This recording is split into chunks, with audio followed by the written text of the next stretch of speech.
Il est 8h, bon réveil. Et votre matinale info, c'est jusqu'à 9h avec Nikos Aliagas. Le journal avec vous, Jean-Philippe Ballas, bonjour. Bonjour Nikos, bonjour à tous. 3 titres à la une ce matin, Jean-Philippe. Nous serons au Brésil. Dans un instant, l'extrême droite au pouvoir, c'est fait. Bolsonaro vainqueur de la présidentielle. Est-ce le retour de la dictature?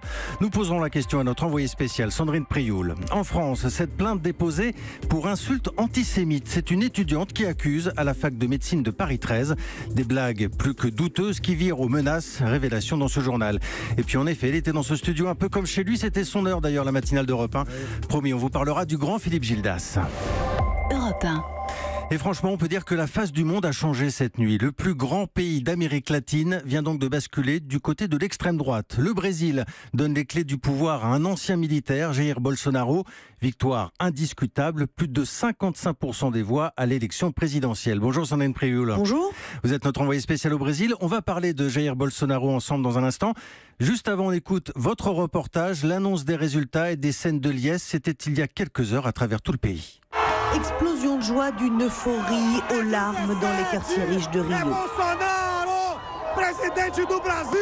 Bolsonaro, numéro 17 sur l'urne électronique, l'inconnu d'extrême droite élu président et surtout nouvelle incarnation du dégagisme à la brésilienne.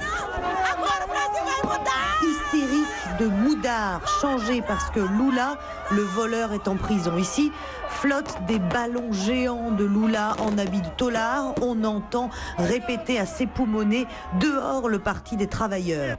Le parti des travailleurs, c'est fini. Ils ont tellement volé. Lula est un voleur corrompu. C'est terminé. Plus jamais. Fermeté militaire pour remettre de l'ordre. C'est ce que Thiago est allé chercher dans son vote. Derrière lui flotte un drapeau, Ustra Vive, apologie de la torture brésilienne du colonel Ustra, mentor assumé de son nouveau président. Ça me rassure. Il a promis d'employer la manière forte pour gérer l'insécurité qui tue le pays. Déjà survolent au-dessus des hurrahs et des pas de samba les hélicoptères de l'armée qui arborent fièrement les drapeaux du Brésil en guise de victoire. Rio, Sandrine Prioul, Europe. Et on retrouve tout de suite Sandrine Prioul au Brésil. Sandrine, quand on écoute votre reportage, on se pose la question, elle est cash, est-ce que c'est le retour de la dictature au Brésil ? Eh bien, c'est toute la question. Le nouveau président revendique lui-même la manière forte, place l'armée au-dessus de tout. Et dans ce pays aujourd'hui totalement divisé, où la campagne a réveillé les idéologies les plus homophobes, racistes et misogynes, c'est bien une démocratie sous tension que Jair Bolsonaro s'apprête à gouverner. Alors, jusqu'où ira la répression ? Parmi les premières mesures que veut prendre le nouveau président, il y a notamment l'assouplissement de la législation sur le port d'armes. Dans un pays déjà gangréné par la violence, on a sûrement là les ingrédients, sinon d'une dictature, au moins d'une poudrière. Et concrètement, Sandrine, c'est quoi l'agenda de Bolsonaro dans les prochaines heures ? Eh bien, dès ce matin, se met en place le gouvernement de transition pour une investiture formelle de Jair Bolsonaro en janvier. Le nouveau président élu dans un fauteuil va en plus avoir les institutions pour lui, bénéficier d'un Sénat avec une forte majorité. Et dans cet état de grâce, il a promis qu'il irait très vite en réforme. Merci Sandrine Prioul, envoyée spéciale d'Europe 1 au Brésil. Après le journal de 8h, Jean-Philippe, on aura Vincent Herouette pour son analyse, justement après l'élection de Jair Bolsonaro. Europe 1, il est 8h03. Également dans l'actualité ce matin, de nouvelles révolutions au pays des fonctionnaires. Oui, ça se passe chez nous cette fois. Nom de code, comité interministériel de la transformation publique. Édouard Philippe aux commandes. Le Premier ministre pourrait annoncer plusieurs réformes. Elles risquent de bousculer encore une fois les règles actuellement en vigueur pour les fonctionnaires, notamment la prise en charge par l'assurance chômage pour ceux dont le poste est voué à disparaître. Cela vaut bien un éclairage d'Olivier Samin. Ça peut surprendre pour des agents dont on a toujours dit que l'emploi est garanti à vie, mais c'est pourtant bien ce que le gouvernement prépare. Au même titre que les salariés du privé qui perdent leur emploi, les fonctionnaires qui quittent l'administration seront pris en charge par l'assurance chômage. Et selon les mêmes règles, leur indemnisation pourra durer jusqu'à 2 années. Alors quand même pas tous les fonctionnaires. Le dispositif ne sera ouvert qu'aux agents dont le poste est voué à disparaître dans le cadre d'une restructuration. Par exemple, un service supprimé en raison de la numérisation des tâches. Cette prise en charge par l'assurance chômage ira de pair avec le versement aux fonctionnaires concernés d'une indemnité de départ volontaire pouvant aller jusqu'à 24 mois de salaire. Cette indemnité n'est pas nouvelle, elle existe depuis 2008, mais peu de fonctionnaires l'aperçoivent, à peine 1 millier par an. Le gouvernement va assouplir le dispositif. Enfin, pour accompagner les fonctionnaires qui quittent l'administration, Une agence dédiée à leur reconversion va être créée. Son fonctionnement s'inspirera du système déjà à l'œuvre pour les militaires qui retournent à la vie civile. Olivier Samin. À 8h15, l'invité politique d'Europe 1, Audrey Crespo-Mara, va interviewer Jean-Philippe Copé, le maire de Meaux et ancien ministre. Jean-François d'ailleurs. Attention à la météo, il fait froid ce matin. Je me gourre avec les prénoms. 13 départements en vigilance orange, dont plusieurs alertes pour neige et verglas. Prudence donc si vous êtes au volant dans la Creuse, le Tarn, l'Aveyron, la Lozère, également le Puy-de-Dôme.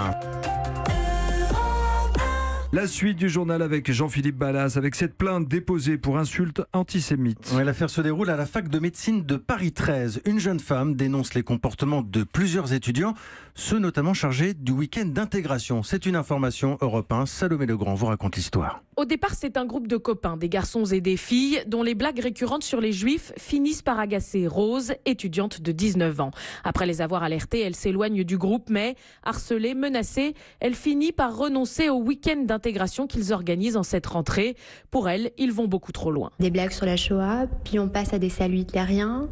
On invente un nouveau jeu qui est le frispa, le lancer de kiba, qu'on jette par terre. 2 semaines après le week-end d'intégration, on en était à une conversation Facebook dans laquelle mon nom ressortait, qui proposait à nouveau de réitérer ce thème antisémite en l'intitulant Bob Auschwitz 2019, les nazis contre les juifs, la photo d'un étudiant juif brûlant dans les flammes, et je trouvais ça dangereux en fait. D'où cette plainte. Nous avons pu consulter des dizaines de messages, des blagues quasi obsessionnelles sur la radinerie supposée des juifs, sur les camps de concentration, mais aussi des photomontages et un classement des élèves juifs de la promotion. La direction de la fac a reçu la jeune femme puis les étudiants concernés la semaine dernière et a décidé de saisir le procureur des faits. L'université a également suspendu l'organisation du week-end d'intégration 2019. Révélation signée Salomé Legrand du service police-justice d'Europe 1. Pendant ce temps, aux États-Unis, des milliers de personnes ont participé à une veillée en hommage aux victimes du massacre de la synagogue de Pittsburgh. 11 victimes, cérémonie œcuménique. Le tueur, lui, est toujours hospitalisé dans un état stable. Donald Trump doit se rendre sur place dans les prochains jours.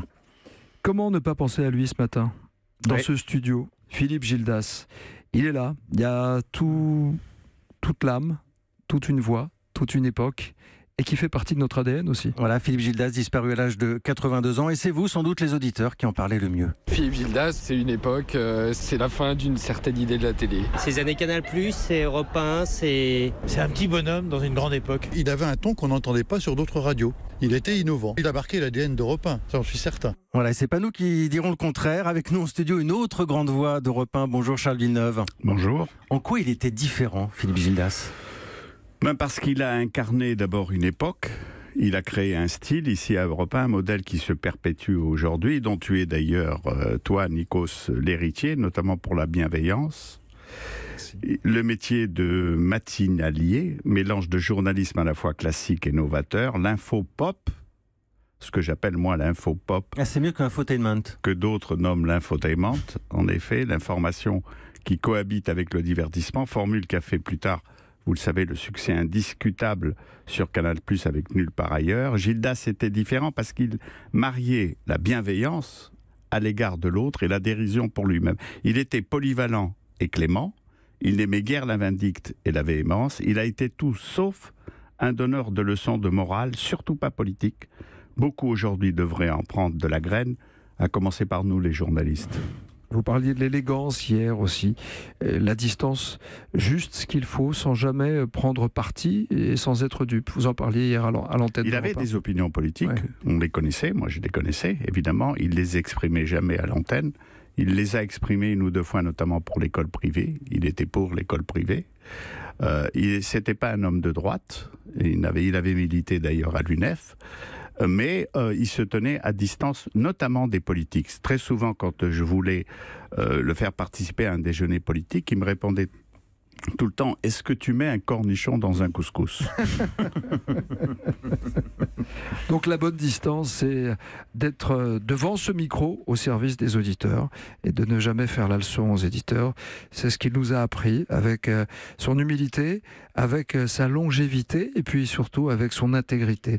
C'est ce qu'on garde aussi de Philippe Gildas. Merci beaucoup Charles Villeneuve d'être venu dans la matinale d'Europe 1. Et on pense évidemment très fort à Maryse. Allez, on vous emmène maintenant dans une bibliothèque très particulière, la bibliothèque personnelle de François Mitterrand. 1 millier de livres mis aux enchères par la maison de vente Piazza.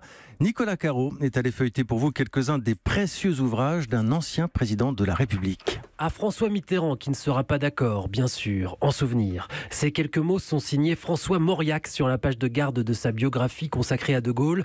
Il s'agit d'une édition originale, comme la plupart des livres présentés, estimation entre 3 et 5 000 euros. C'est l'un des clous de la vente, avec Les Justes d'Albert Camus, dédicacé aussi, ou cet exemplaire de L'amant de la Chine du Nord de Marguerite Duras, estimé entre 8 et 12 000 euros. Une collection littéraire impressionnante pour Jean-Baptiste Deproyard, expert de cette vente et spécialiste des livres anciens. François Mitterrand était un bibliophile averti. C'est un homme qui lit en permanence et la littérature lui permet de découvrir d'autres horizons. Il avait son réseau de libraires dans Paris, il y allait le plus souvent à pied et c'était son moment d'intimité et de secret en quelque sorte. Dans toute cette vente, on rencontre davantage François que Mitterrand. Un président socialiste particulièrement féru des écrivains de droite. Brasillac et Maurice Barrès côtoient Lucien Rebattet et Drieux-La Rochelle.